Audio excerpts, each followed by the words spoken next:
I'm Mike Evans and Casey Pyne with this week's episode of SpyCurious. It's Fraud Week on an international scale, and I'm often asked by beginner investigators, what's the best advice you can give me in relation to fraud investigation? Well, here's all my instructors who will tell you that best advice in 18.6 seconds from now.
Well, good afternoon, everybody, and welcome again to another episode of SpyCurious.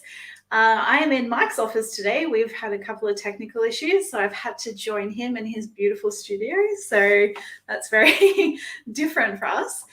Today, I actually managed to pre-record an interview for International Fraud Awareness Week, and that was with Kat Shamai from Grant Thornton, who we've had on the show before. And not only is she an incredibly knowledgeable and intelligent and thorough investigator, she's also a wonderful person. I love talking to Kat, and without further ado, here is my conversation with her earlier today. Hi, Kat. How are you? Thank you so much for coming back on the show. Hi, Casey. How are you? I'm really good. I know you're very busy, so I really appreciate you taking the time today to come on to the show and talk to us. But first, how was Froctober? How did that end up for you?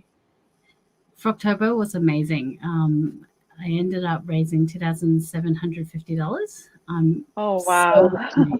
I'm so amazed at the generosity of my community and everyone who supported a really good cause. Yeah, that is fantastic. And I know that we'll put some pictures up of your frocks when we do the live stream today. So we're pre-recording this because Kat's schedule is incredibly busy, and she's been so generous to carve out some time to come and talk to us today because it is International Fraud Awareness Week. And I actually, believe it or not, had no idea that it was International Fraud Awareness Week until I saw Kat put it up on LinkedIn. So Kat, what are some of the key areas businesses find themselves vulnerable to when it comes to fraud? I think a couple of really obvious ones are cybersecurity, but also essentially what's known as wire fraud. So it's the one where an email comes through looking like it's from a CEO or a CFO of an organization, and a payment is made at their request or at their instruction, and it actually goes to an offshore account later on and disappears. And there's a variation of that, which I find even braver, of the fraudsters, which is to actually call up somebody in the finance department and say, this is so-and-so, your CFO, can you please transfer X? I'm in the middle of a deal, and the payment gets put through, because who challenges their boss, especially at 5 o'clock at the end of the workday, and they're in the rush. So those are the ones that we see that are somewhat different to your more traditional frauds and evolving and getting cleverer as time goes on too. Yeah, that's crazy. That's some serious social engineering that they've been pulling on different companies, and successfully sometimes. So Thank you for sharing that. I also noticed on LinkedIn that you said that whistleblower hotlines were of particular interest to you. And do you think that these are helpful for businesses to detect fraud within their company? It's a really interesting one, and there was a little bit of debate on the LinkedIn post. I think they are. So obviously they are a great source of information, and you can report anonymously or leave your details, and an investigator can follow up on that. But it is one that you kind of go, well, it has to work. It has to be adequately promoted and educated across the organization. Otherwise, it just sits there. So it's a little bit of a double-edged sword. Yeah. And I noticed that you said that just because there's no calls coming through, it doesn't mean that there's no fraud. It might be a cultural issue within the company that might discourage people from coming forward. How do you think that might change? Do you think that there needs to be education outside of businesses as well about these things to encourage people to come forward? Yeah, I think organizational culture is a huge part in fraud prevention and detection. If your staff feel empowered to actually report concerns or be able to have open conversations, it's not even potentially a formal report. It could be, hey, I saw this the other day. What do you think? I think that looks a bit odd. And being able to have those discussions is really key. And the whistleblower is just an additional layer of protection if those conversations, or if it's about their direct supervisor that they're reporting to, it just gives that extra avenue. But ultimately it starts from that integrity culture. Yeah, absolutely. That's awesome. I'd actually never really thought about the hotlines before for whistleblowers, but obviously because I actually have this to put up. Sorry, I'll just grab it. I wanted to show, I'm not sure if you shared this or someone within our network shared this on LinkedIn. Oh, sorry, my computer's a bit slow today. The financial losses due to cybercrime in Australia. So that was like upwards of the billions of dollars that CommBank and Telstra and Qantas personally turn over every year. It just shows the extent to how much we are affected by cybercrime at the moment and how serious a topic this is, because I find that a lot of companies take the stance that it won't happen to them. And this is obviously why we need people like yourself out there saying, hey, it can happen to anyone. This is what happens. And having someone independent like you come in and look at it, you know what you're looking for, and you, as I said, you're independent of the situation, so you can detect these things much easier. And I think there's there needs to be an acknowledgement that cybercrime and cybersecurity and fraud, it's an evolving space. A lot of organizations, I think, do a set and forget. We have a fraud and corruption control plan done on the shelf, and it's not revisited, it's not kept live.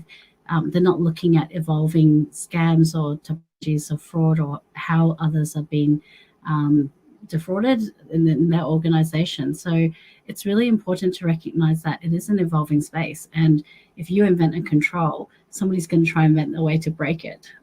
So how do you keep one step ahead of that and keep that on top of mind as well? Yeah, absolutely. That's a really, really good point as well. Okay, so do you think Australian businesses are doing enough to lower the risk? I mean, I know you kind of just answered that there with it's an evolving thing, but do you think that a lot of people are looking at and revisiting their policies often? I see it in different sectors.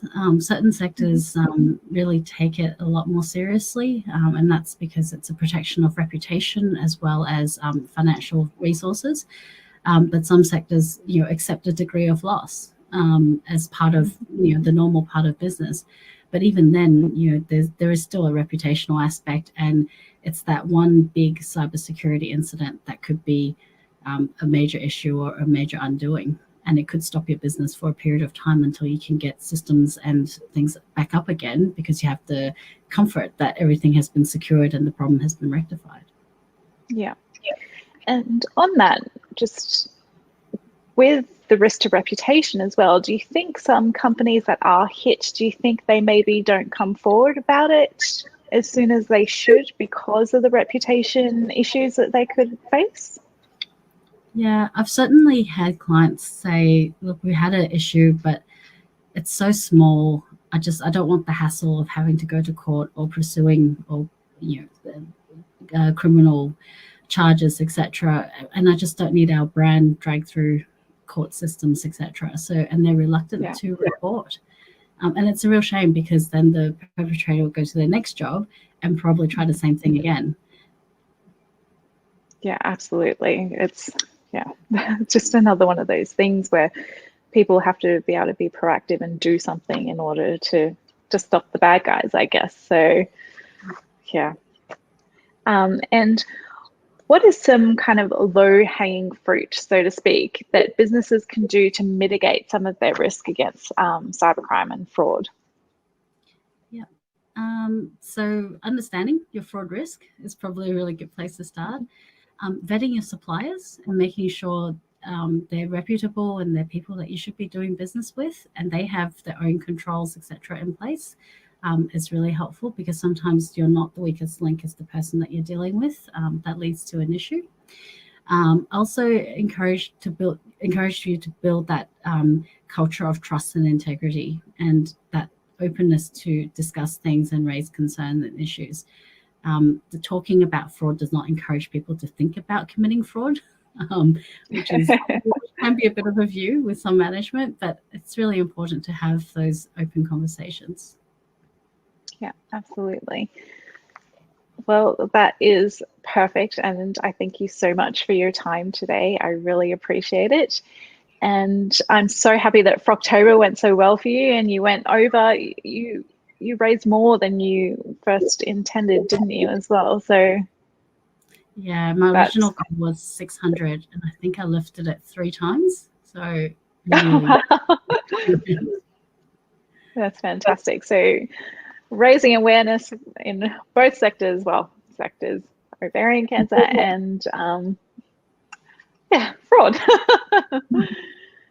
Excellent. Well, thank you again, Kat, and I'm sure we will get you back onto the show again to keep picking your brain and keep everybody updated on this space. As you said, it's evolving. So, and the more that we speak to people like you, the more people coming through and studying risk and fraud can understand what they're up against, and also businesses that watch us can go, oh, maybe I should be doing something about that. So yeah, again, thank you. Great. Thank you, Casey. Thanks, Kat.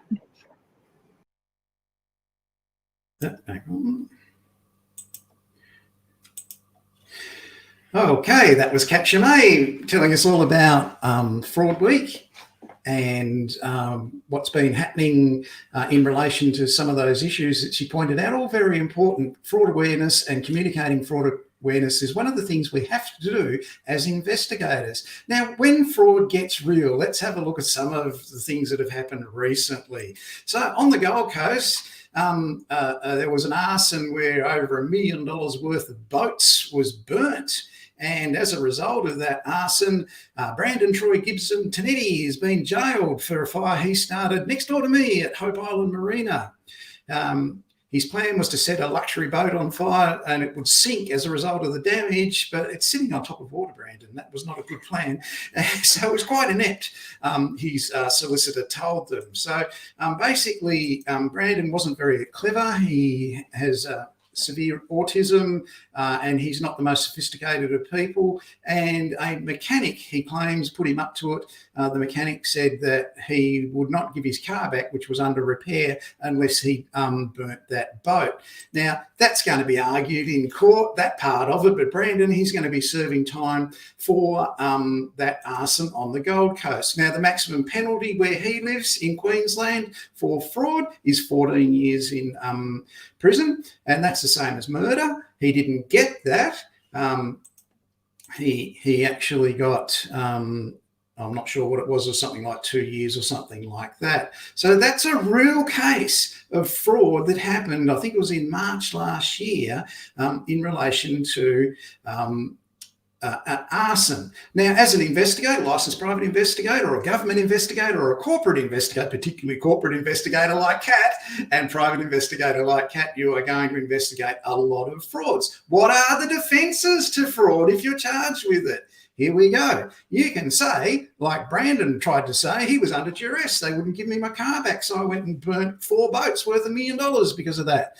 Your actions were honest, or as a result of an honest and reasonable mistake. Now, no court in the world can charge you over an honest and reasonable mistake. So if you've got a defence to that as a result of a business transaction, things go wrong, and you can say, look, it was an honest or a result of an honest and reasonable mistake. I CC'd 14 people into that email, which was private, or whatever it was. You can claim you're just a deal and it was an honest mistake if you have a claim of right. Now, claim of right's a whole 10 minutes. You'll have to Google that because I haven't got time to explain that today. But that claim of right might give you the opportunity to have a defence for fraud, and they can't jail you for 10 years. The thing that was taken was not property. Now, that's going to be interesting. Again, you're going to have to Google what's property and what's not. Insanity. Well, you can get off murder with insanity, so certainly you're going to get off fraud if you had consent to go and do it, or the actions were part of a civil dispute. So they are some of the possible defences to fraud. I wouldn't go relying on them, people, but it's every possibility that that could happen. What do they take into account when they look at the decision in the court involving fraud? Well, this is what they take into account: the amount of money involved. So there's a bloke who was in charge of iCare in New South Wales last year. He's been charged, he's under investigation, and it's a huge amount of money. He'd be having some very sleepless nights, and his barrister's going to be earning a lot of money for his defence. The length of time over which the offences were committed. Now, if you're working for someone as a servant, as their accountant for 25 years, and you've done it for 15, the court's not going to be impressed. The motive for the crime. If it's based on greed or some kind of severe issue in the person's life, and that will always be gambling, sex, or something else, you just about guarantee it. So poker machines, brothels and prostitutes, they're issues that people who commit fraud commonly have. The degree of planning and sophistication. So there are some very sophisticated frauds out there. White-collar people tend to get away with a lot of fraud. There's breach of trust. The court looks at that. So they're the things that the courts will take into account when making that decision. A lot of people have asked me why I keep looking down when I'm doing this and I don't look into the actual camera up there like that. And I get a lot of people asking me about that. So I'll go behind the scenes for you and I'll just show you what my setup looks like. Here we go, behind the scenes. So here's my setup. You can see the screen there. That's me taking a video of it. There's the microphone over on the left-hand side, the keyboard. We've got the Elgato Stream Deck there for our transitions. Mouse to explore around. Down here, we've got our ATEM setup, which gives our incredible switching that you see us and access to those videos. So that's why I'm looking down when you see me. So I can't multi-skill too much and look up and down at the same time. I've got a lot to look at.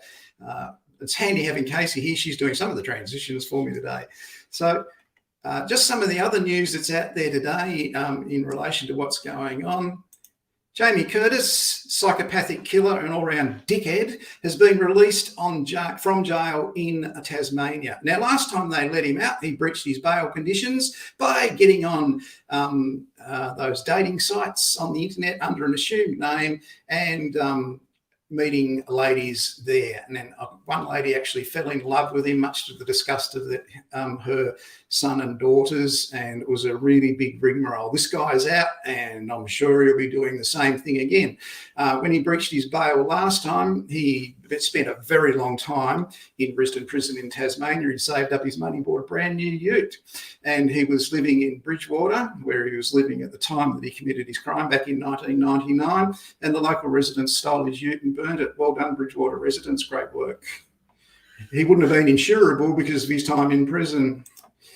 I don't care. Okay, so some of the job vacancies this week, I'll go through them. Other stuff in the news. Talking about brothels and prostitutes, where this guy spent most of his time, he's now being charged as on immigration offences, and that was in the news this week. And the Australian Federal Police are doing that, not private investigators. Australian Security Academy instructor Chris Badham received special recognition for going above and beyond in her workplace down in Victoria this week. Well done, Chris. Great recognition. Nice to see them saying thank you to you. Chris is a very popular teacher at the Australian Security Academy. You saw her in the video before. Now, here's where you go to see our positions vacant. Jump on this page, the Australian Private Investigator, Corporate and Government Investigator page. What are the positions vacant this week, people? There is an enormous amount of positions vacant. So, APSG down in Melbourne, Victoria require 2 licensed circumstance investigators. If you haven't got any work or you're short of work, get in contact with APSG. If you can't remember that, you can hit replay after this video is finished and come in and have a look at it and Google APSG, but their contacts are in that slide. So you don't have to write it down dramatically now. You can do it tomorrow morning when it's up on YouTube. Crown Sydney are after a manager for their financial crime advisory. They've got themselves in trouble with issues around anti-money laundering. You're going to be in charge of making sure that doesn't happen. So that's a great job in Sydney. This one's for the Australian Criminal Intelligence Commission. They want to pay you $125,000 a year to have fun and be a surveillance investigator. So that's a federal government job, and you're going to be going after crooked politicians and crooked public servants. That's dangerous. Wow, look out. So that's a great opportunity. And the same thing you'll see for IBAC in Melbourne came out today, a surveillance investigator down there. Not quite the same money, but it's there. Impress Solutions in Brisbane, they're after investigators for specialist mining work. I'll be very careful there. They haven't asked for licensed investigators. I'd be cautious and just check that with them before I put my hand up for that job.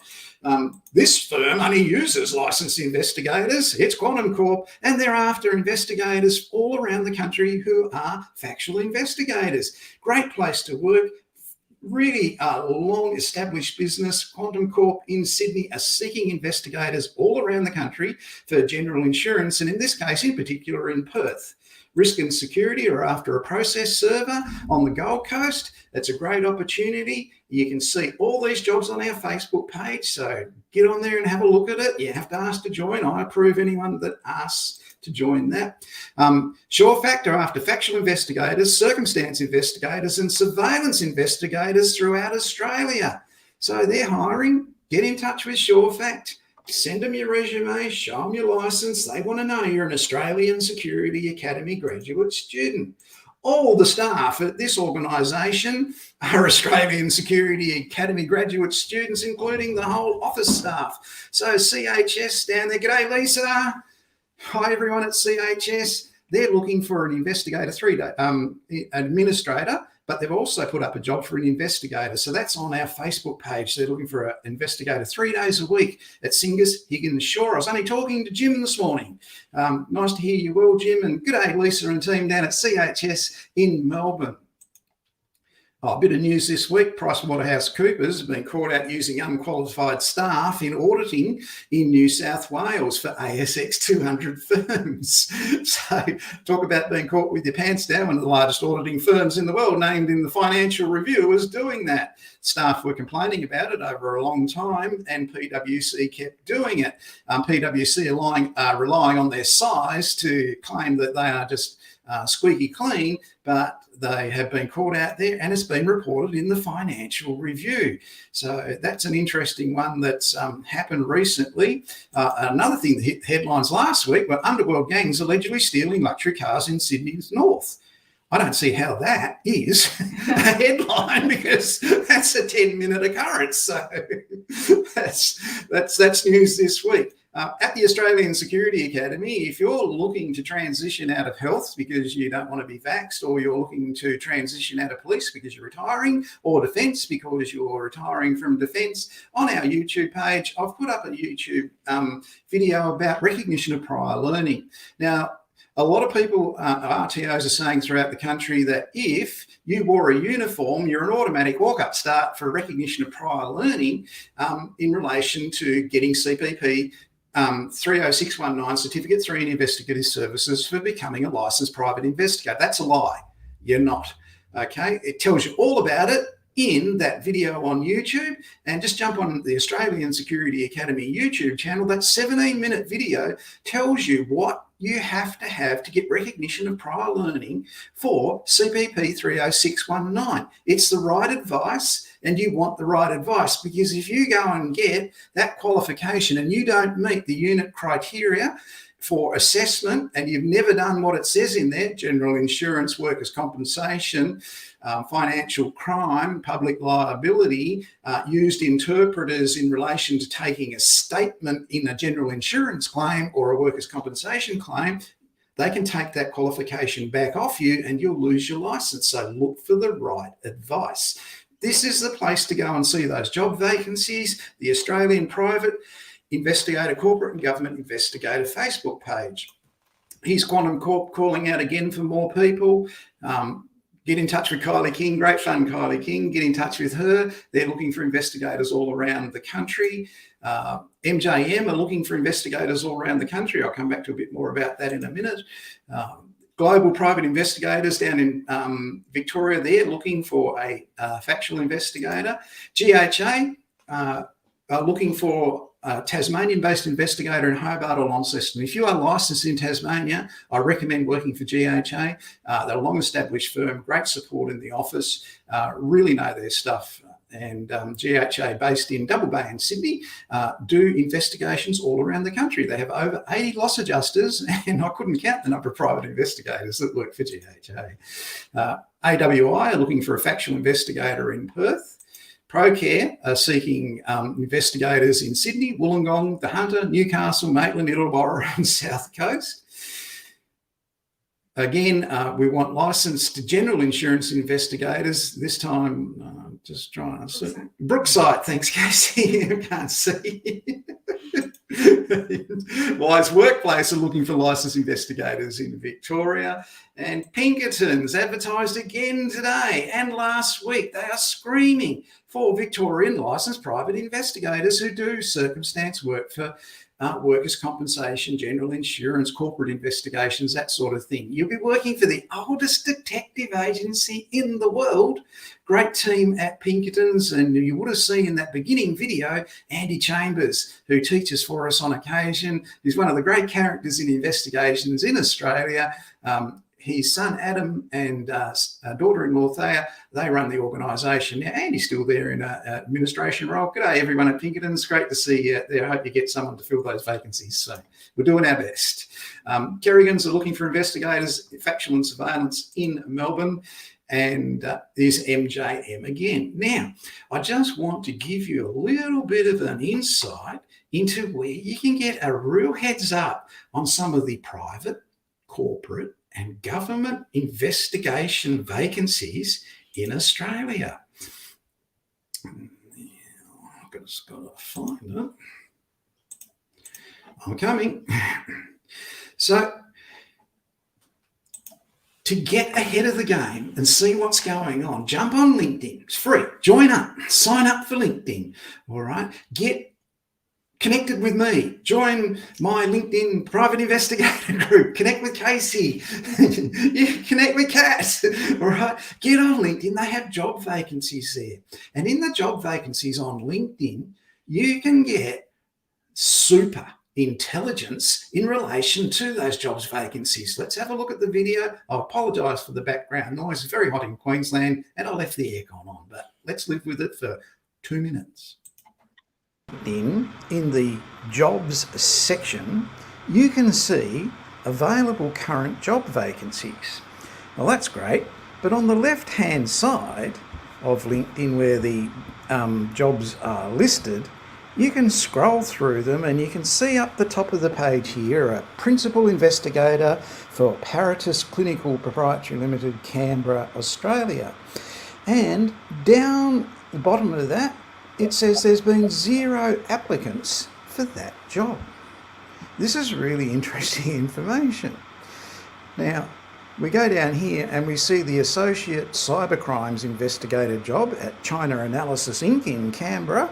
I guess you have to speak Mandarin. It's had 5 applicants for that job. Now, as we cruise through these jobs, we can see a Senior Investigator for the New South Wales Department of Customer Service, which is a great place to work. There's been 1 applicant in 24 hours for that job. Now let's see where it gets really interesting. As we scroll down, we can see that a previously advertised job for Department of Customer Services received 2 applicants. So these aren't jobs where it's low paying or hard work, right? So these are very good job vacancies. There's a Principal Investigator at the Department of Premier and Cabinet in New South Wales, advertised 2 days ago. No one has applied for it. Here's a Factual Investigator for MJM Corporate Risk Services in Queensland. They've had 1 application. The ACCC... My timing was out. But you'll get the gist. Jump on LinkedIn, you can see those jobs and you can see how many other people have applied for them.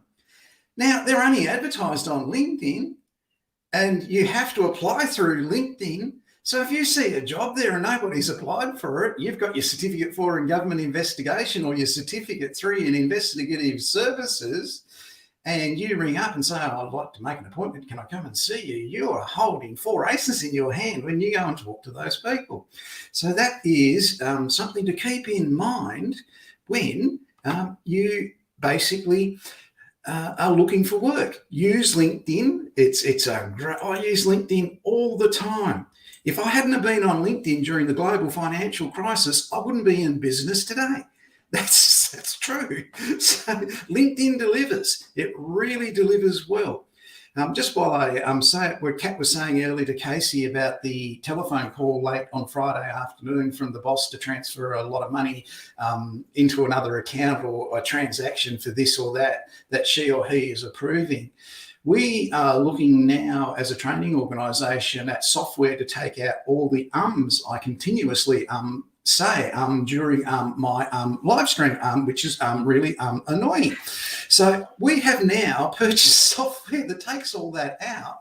By me deleting it, it gives us a transcript of what I've said, and I delete the in the transcript. And I guess you'll see me going, and there'll be nothing there, but they take the video out as well. So this was designed for training. Now imagine what some sicko who wants to rip places off is going to be able to do with that. They're going to be able to watch the CEO's video, use artificial intelligence to record their voice and then piece it all together. And anything that I take out of those training videos is done in my voice, with my squeaky high voice, with artificial intelligence. And it's put back in and I can add extra words.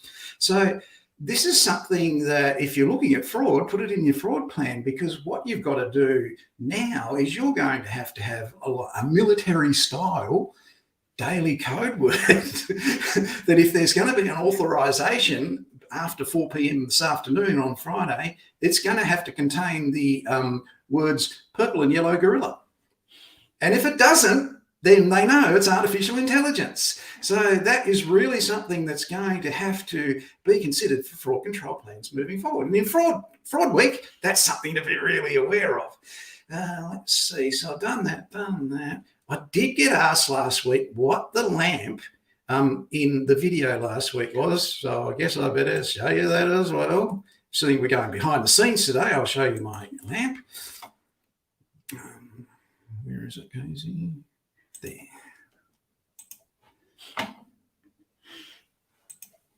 In today's product review, we've got the RGB stream streamers tube light. So as you can see, I've got one prepared already behind me, and with this light, you can use it to add atmosphere to your background. So it's pretty simple. It sits on a tripod, and you can just unscrew it. And anywhere you need a bit of atmosphere, you can have blue hair, have blue glasses, and it's just a really great product. But better than that, it's a sword. Not just a sword, but a lightsaber.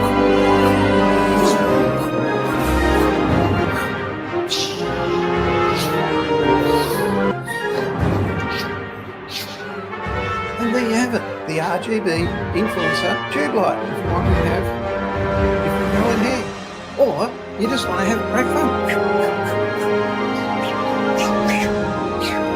That's this week's Road Test product review. See you next time. And Casey, who's grown up, will now demonstrate the light, and she's disappearing with it. So doing a little bit of a Harry Potter there with this is Jedi Knight Casey disappearing from the Siths as they attack, because she's grown up and won't do silly things with sabers, and we can trust what she's doing, can't we, Casey? Absolutely. Yeah, don't break it. It's $30. I'll get rid of that. Yes, this is the weekly live stream for grown-ups. It's gone 6 minutes over time. People, thank you very much for watching this week. It's Fraud Week. Thanks for coming in, Shamai. Yes, thank you so much. Thanks for coming in, Casey Pyne. Thanks for watching, everybody. Look for those job vacancies on our Facebook page. Jump over to YouTube to find out all about RPL. We're going out in my usual way, if I can find it, because I haven't got a button for this one yet.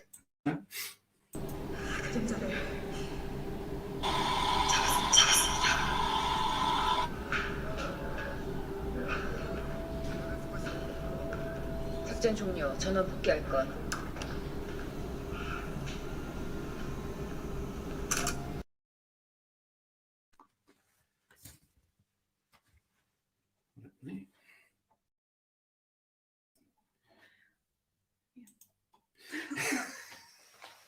That's it from us at SpyCurious. See you next week, people. Thanks for watching. Thanks, bye. Bye.